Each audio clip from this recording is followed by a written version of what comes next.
ទស្សនាមហាព្រឹត្តិការណ៍បើកស៊ីហ្គេម2023កម្ពុជាធ្វើជាម្ចាស់ផ្ទះ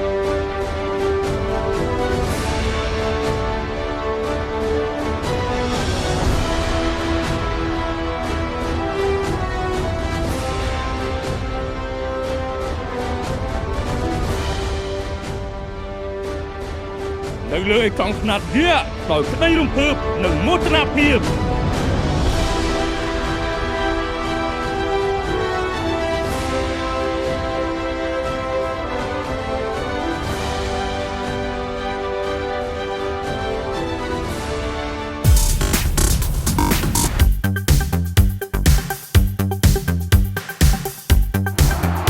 នៅគ្រប់គ្រងភាពយន្តលីចឹងស៊ីនីម៉ានិងសបាយស៊ីនីម៉ា